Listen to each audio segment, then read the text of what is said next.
from the oldest city in the USA, St. Augustine Tonight, with our guest, Bernadette Rivell, Razvan Balotrescu, Christina Parrish, musical guest Heather Craig, comic Lauren Brissette, special appearance Jessica Carlo, with your host, Jorge Rivera.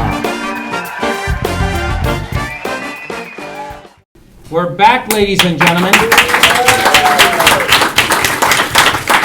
back, and our guests sadly have a handheld mic because our wireless system decided to die today. So what a wonderful day to die.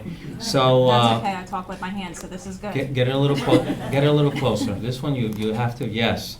So I am with Bernadette Rivell. Rivell. How long have you known me? No. I have a friend who lives in Scotland, and his name is Swen Riddell. Oh, neat. If he sees this, you say, "Why is Jorge mentioning me?" So now you are new in the area. You've been here what, a couple of years now? 10 years. Goes by fast. And what's a decade between friends, right? So now you're originally from Philadelphia. That's right. Go Eagles. Yeah, go Eagles. Okay, you're from the, yeah, okay. So I know the ones across. Flyers and Phillies. Yes. Now, Philadelphia. Now, were you born in the city of Philadelphia? I was. Wow. South Philly, 6th and Johnston. And you used to work in the building where Rocky went up the stairs, didn't he? Very short amount of time. When I was in college, I did work at the art museum, and yes, those steps are real people, and you are winded by the end of them. You are. So you need to be a contender to go up those. Oh, you need to be in shape things. to run those babies. Wow. Yeah. So now you went to school mostly in Philadelphia then? Well, when I was about 10, I was 10, right, Mom? This is my mom right there. Anyway, and her entourage. We moved to New Jersey, so I spent that point, Deptford, New Jersey, right over the Walt Whitman Bridge. And I went to school in New Jersey after 10 years old. So I split my time from Philly and Jersey, and I ended up going to college back in Philly. Right. And when you went to college, you decided to major in what? Graphic design. Why graphic design? Because as I was growing up, my father told me I would always go to the Philadelphia College of Art because I had a talent, and I shouldn't waste it. And I didn't. I went. So as a child, you gravitated towards drawing and painting and all that? I drew a lot. And I remember my mom putting me in a college course with adults when I was about 12 or 13, and wow. They sucked. Can I say? I guess I should know better. I shouldn't say that. Yes. But it was funny because you were telling me that, most people, when I said, was there kind of something that you drew a lot, and you said it was boots as an animated object was a boot. Yeah, it was a boot. My mom still has it. I had to be 16 or 17, and in school we did a lot of still life portraits, and that's just setting up a bunch of stuff on the table, and you just draw it. And I had these white granny boots, and this was the mid to late 80s, if you remember the style, ladies. Yeah. And they had really cute cutout designs in them, and I love those little white boots, and I drew them, and she still has it. Wow. Yeah. Wow. Yeah. So now you leave college, and where do you go with this art graphic?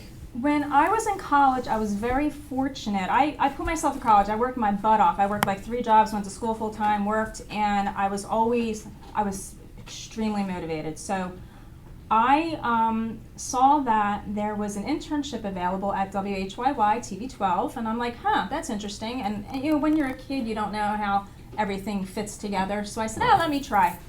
So I went, and I got the internship, and they took me under their wing, and I was very blessed to have such a great mentor there by the name of Jerry Botner, who I'm still in contact with. Took me under his wing, taught me everything, and it was amazing because I did really well. And then from there, after college, I got a job that I hated in a design firm, which was not my thing. But then as I was there for a little while, I noticed that another opportunity was available at a network called UPN. If you remember the UPN network before the CW, they had an opportunity available. Right. I went for it, got hired. It was a one-person show. But what's interesting is that you were first turned on to illustration, but you realized the opportunities were in graphic art design. Yeah, And that's so you yeah. went into that and you come with that. But now you're also... Well, I needed a jobby job when I got out because I Right. had school loans. Yeah, but Right? but the other thing is that as you're doing your graphic design, that world is changing a lot, and it's Yeah. you learned it, you know, cutting and pasting, and that, and now it's moving into the computer. I remember when I got Corel Draw on my Yeah. Windows 95. I mean, it was like, wow. I remember being a junior in college and we did everything by hand. And I took a year off because I had to work a little more, and I went back a year after that. In every room, computers, that's all you saw. And I was Wow. like, crap. I know. You know, but it worked out in the long run. Mhm. It really did, Mhm. because now that's all they do. Right. And it's few and far between that people get to do that Right. by hand anymore. Right. Everything's done on computer unless you are a painter or something like that at this point. Yeah. So if suddenly our satellites were all knocked out, you say, I got this. What do you need? I Yeah. can do it. And the other thing is you leave now UPN and you go where? NBC in Wow, the Peacock. Philly. Yeah. And Hey, they were the best place to work. Oh my God, it was it a big blessed. change, like coming from a smaller department to the big know, bigger it was- corporation? You start out as freelance and you have to prove yourself, and it was funny because one of the guys I worked with at PBS was an editor, kind of what you do Mhm. there, and he remembered me, and he walked into the manager's office within a month. He's like, you have to hire this one full time. You have to hire this one. Wow. And they did, which I was like, wow. And again, I have been so blessed. I've had so many great mentors throughout my career. But I also worked my butt off too. I remember just working off two computers constantly. Well, working with NBC and working so hard eventually brings you things like Emmys, yes? Yeah. 3 of those, yes? Yeah. Thank you. Wait. I want to thank my producer, my camera people, Lenny. Love you. Yeah, I could get one of those. I'd love it. Yeah. So these are the older ones because now They the are. bases change on Yeah, these. they're Yes. older than dirt. The National Television Arts and Sciences is what NATAS is, the Emmy people. And out in California, it's actually the Academy of Television Arts and Sciences. They have to be separate because it's Hollywood. Okay. The basis changed, I think, shortly after I got these, and this was in the early 2000s, mid 2000s, that they changed it. So now those who have the opportunity of getting one of these bad boys has one that you see on TV Right, now. right. And I was like, damn. Yeah, you change them. But Well, but even it the was Oscar, great. when you see the early Oscars versus Yeah. one now, there's a yeah, big change. you know, they have to change that to evolve, like style. Mm-hmm. Yeah. So now you're in NBC, you're very successful as we see, and then you go to the big city, you go to New York. I did. There was no upward mobility, and as I mentioned, I was extremely motivated, and I wanted to move up, and I was getting, dare I say, older. Yeah, does that really happen? And it was time for me to stop being the worker bee and take on the role of running the department and doing that. So I had the opportunity to work with 2 startup networks in New York City. The first one was Sportsnet New York, a regional sports network where I was the art director and ran the department, actually 2 departments. Right. The graphic designers for shows and everything, and then the live to air show graphic people. And that was really interesting and fun. But it must have been intimidating because sports is mostly men. Oh, it Wasn't was. Were I you was the one only? of maybe 3 other women in positions of, higher level, and Are it men was- jerks, as they say they are? Do they I'm going to be come in? nice. What you've heard, yes. But you know what? It's every day you learn something new, and that's part of it. It's part of growing. And, if it doesn't kill you, it makes you stronger. Right, that's what my dad And used they to say. learn to respect you. You get pushed a certain amount. It was funny because my boss was female and she was phenomenal. And she actually said to me one day, she's like, you're like a chameleon. you're so nice and you're so like a lamb, but man, if they cross you, the pit bull comes out and you like that. And I'm like, yeah, that's called Philly swag. Yeah. My mama taught me well. Did you like your years there, or were they stressful? Were they... Oh, New York's a grind. It is stressful. I honestly don't know how people do it 20 years, 30 years. But it's hard, but it's very gratifying work. But when I was there, it's all I did was work. Right, right. You know? So then what brings you south, young girl? What brings you south? We're going to need to replay that over and over. Well, my husband at the time got a job transfer, and it was my chance to take a breather because after 17 years of doing this, I was completely tapped out, burnout. And, you know, it was my chance to start my own thing because when I was in my early 20s, when I got out of college, I think I had a lot of family and friends keep asking me, oh, so when you starting your own business? Right, right. But isn't it scary, kind of? I mean, you get comfortable in this. I think you called it the golden coffin. I thought that was hilarious. Yes, they called NBC the golden coffin because it was such a great place to work and you make great money and, you know, you just get so comfortable and complacent and you kind of lose track of your goals and dreams. And, you know, you got to get in touch with that every so often. So coming down here, it was my opportunity because when I was young, I really didn't think being 20-something anyone would take me seriously.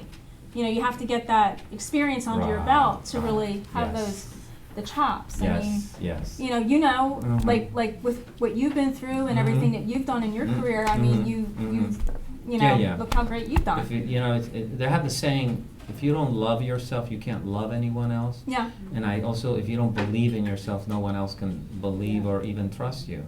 True. So you have to be passionate. As a Latino, we're passionate. Yeah. But, you know, that only goes so far. You have to have you have to make sense, you know, to people who want to back you. So now, what do you do here? Well, coming down here, I started my own business. It's called Identity Brand and Design. And basically, everything I've done in television, all the brand work, all the creative work that I've done, I've been able to package that to help businesses. Because it's basically the same principle. It's just a different way of approaching it. And I help businesses and organizations with their brand development, their creative, their logo design, their marketing, and it's not something that everyone can do. There's a lot to it, and it has to come from here, and you have to understand the nuances and the theory and the history behind everything, because it's a lot of research when you do it and you do it right. And I've had the opportunity to work with some great companies. I'm working on this great project now with the St. Augustine Music Festival. And it's going to be awesome. And I'm so excited and thrilled to be working with it. That's such a great group of people I'm dealing with there. And it's just a great collaborative process. And I think that's the difference with what I do and how I do it as opposed to people that do it as well. I try to collaborate and teach my clients why, and that's the basis of everything. Why, in terms of branding, in terms of design. Why are you doing this? Why are we doing this? You know, because it has to come from your heart and it has to come out and be right. Right. Yeah. I was there for that presentation you did for them. It was so impressive, and you realized all the hard work and how everything that you had to pick and choose takes a long time before you say, well, these are the 3 contenders, but you've gone through 1,000 of them, you know. But it was great. I have to say this: when you're working with great clients, it's not hard. It's a pleasure. It really is a pleasure to work. Right. And it's fun, and that's what you're supposed to do. You're supposed to have fun when you work. Right. And that was a life lesson through my career. I mean, there's one quote that I live by: "Don't be too busy making a living that you forget to make a life." Right. And that's important. Yes. You have to have a life. Yes. And that's, So what do you do to chill, my dear? Oh, you know, my thing with my dog. My dogs, I have dogs. He has his own Instagram page. Yes. Yes. Jet. So you're branding him. Yes. I cook. Okay. I go out a lot. I am a music head. Old habits die hard. Concerts all the time. Okay. You know, All friends. I'm very active socially. Well, I thank you so much for being here, and Well, thank you thank for you. bringing something like this that probably I'd never lay my hands on. Yes, you would. You know, and You have awards, I know, with all the work that you've done overseas and everything. Come on now. no, Divulge. no, Seriously. but We want to hear it, right? it's good. But you know, it is a hard business, Yeah. and love is what you can. You know, I have a saying with my crew. They've never heard the saying, but I usually say it is the energy and the bones of your crew that carries your overrated ego across the finish line. And so, if it weren't for them, you know, these Flagler kids here, let's give them a hand. So, once again, thank you for being on the show, and wow is all I can say. Well, thank you. We'll be back with our next guest. She wants to take a picture.